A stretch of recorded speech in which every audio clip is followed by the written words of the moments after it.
It's after midnight. I gotta be quiet. I'm inside a nice side Gremlins 2, the new batch. It is directed by Joe Dante, written by Chris S. Haas. And if you haven't seen this movie, I will spoil it for you. This movie starts out with a bang. After this man who owns Gizmo dies, the city destroys the place. Why? Anyway, well, within all the destruction, all the chaos, Gizmo escapes, but then he's picked up by this researcher. The researcher takes him to the lab.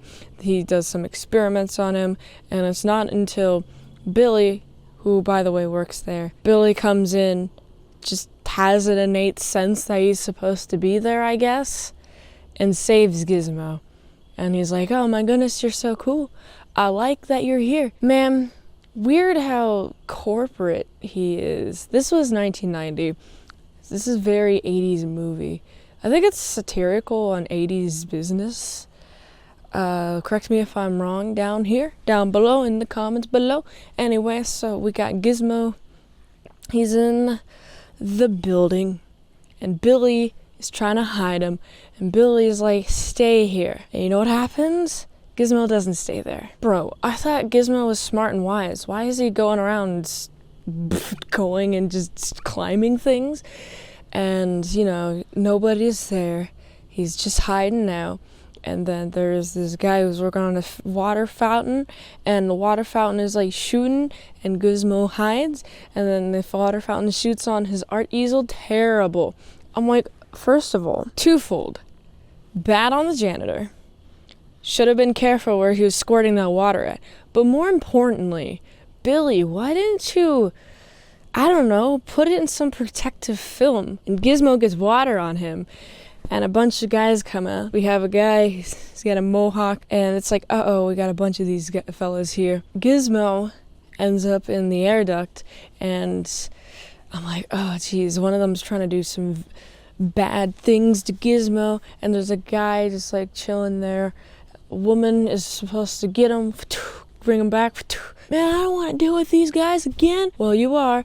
And he like brings him home. It's not Gizmo. Then he has to go back, and then it's like, uh-oh, what's going to happen? These guys, they don't get fed after midnight. And they do. They make cocoons. Pretty gross, pretty scary, all that fun jazz. What I find interesting about this movie, there are some questions that are being brought up, like time zones, about the midnight rule. I have some questions on my own. They were not properly satirically addressed in this, because all these people are focusing on when I got these people telling the story of what's happening. Oh, we got all these gremlins, and they're getting everywhere. They ate food, and now they're going over the place, and they set off the fire sprinkler, and now they're everywhere, and they're trashing up the place, and trying to explain this to the cops or whatever.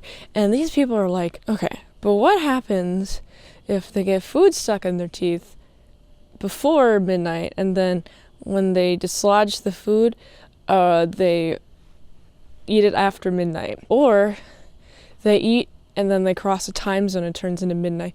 But here's my question that was never addressed. What's the time frame of midnight? Technically, after midnight is the entire morning. So you can't do the morning. After midnight, after 12 a.m., 12:01. All right, when did that stop? Does that stop at 6 a.m.? Is that considered morning? Or you can't feed them at 4 a.m., you can't feed them at 5 a.m., you have to feed them at 12 p.m. past. So you only have a 12-hour feeding period. Is that what I'm saying? The movie doesn't make this clear. I have a lot more questions. If it's at 6 a.m., that's the cutoff limit. You can't feed them at 5:59, you can't feed them 20 minutes before, or else they get cocooned out. What is really the time frame? Does any of the gremlins or any Wikipedia or anything, does any of that stuff get addressed? Because I'm so curious. Let me in the comments below if you know. Anyway, so now we got a bunch of gremlins. They're trashing out the place. It's no fun. It's not cool. I don't like it. They're not welcome. And they're being chaotic. And we got Gizmo is being tortured by Mohawk. Why does he keep torturing him? I swear, Gizmo does nothing to him. But this guy is like, I'm gonna torture you for no reason other than for the pleasure. And I'm like, why? Why would you do that? It's a moth. No. I don't like you, moth. Get out of here. Let's try to decide which light to go to. Anyway, I'm gonna keep flailing so I don't get mothified. Anyway, so now we got these freaking gremlins, right? They're everywhere. How do we deal with them? Well, we gotta expose them to light. Here's the plan. The plan was to change all the clocks ahead of 7.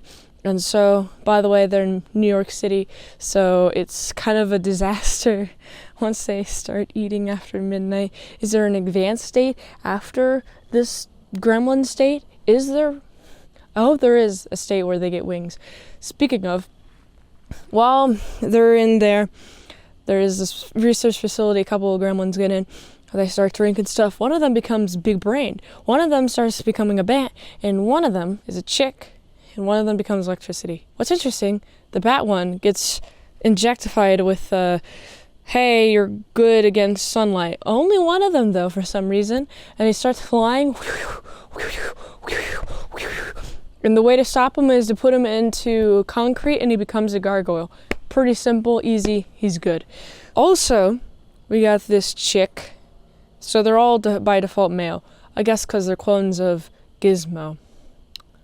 Interesting. All right, so next plan, we gotta make sure to capture the electricity one. He kills the research guy, but the chick has the one on hold in the phone system. Pretty hilarious. It's also commentary on how long you get held on hold. It's pretty cool. So also what's fun is now we got the big brain one. He's doing like interviews, and it's like, what do you guys want? And it's like, well, we want to be part of civilization. We want to be able to, we are civilized individuals. And this is in contrast to them breaking everything, drinking everything. By the way, I guess they can drink after in their gremlin state, but can you not drink as Gizmo? I still have questions about that. And so it's almost time to open the windows. All the clocks are set out 3 hours ahead, and they're all partying in the lobby, and then the rainstorm comes, and it's like, oh crap, what are we gonna do? And so the idea is to set off the sprinkler system. They all get wet, and release the guy in the home phone system on them. They get electrocuted, and then they all burn, and they all become a puddle of goo. And that's the fate of all those gremlins. What did Gizmo ever do to Mohawk? Why does Mohawk want to torture Gizmo so much? Why? And all these gremlins are good. Woohoo! Woohoo! What is Gizmo gonna do? Who knows? I think he's just gonna go hang out with Billy now because, I mean, he's the best guy to go with, I guess. I mean, you did hang out with him. He never hung out with the guy before his previous owner? Like, is that a thing? Anyway, this is a fun movie. It's chaotic, for sure. There's a lot of parody, a lot of references to the plot holes of the last Gremlins, but it's fun, fresh, funky, and it's New York City. And I honestly want to see a Gremlins where they do get released into New York City, they multiply, and they take over a state or something. I honestly want to see Gremlins get bigger and bigger. So big. So cool. So, I gotta give this movie, it's a solid 6.7 out of 10. If you like this review, watch another one on the platform who likes that. $20 Dinos at patreon.com/ASApresents for one movie review per 1 month. Go to this link tree to support the daily grindiness of all them daily movie reviews. So you can go here. And until next time, I'm in Salad Saw. I'll see you later, my salad croutons and bacon bits.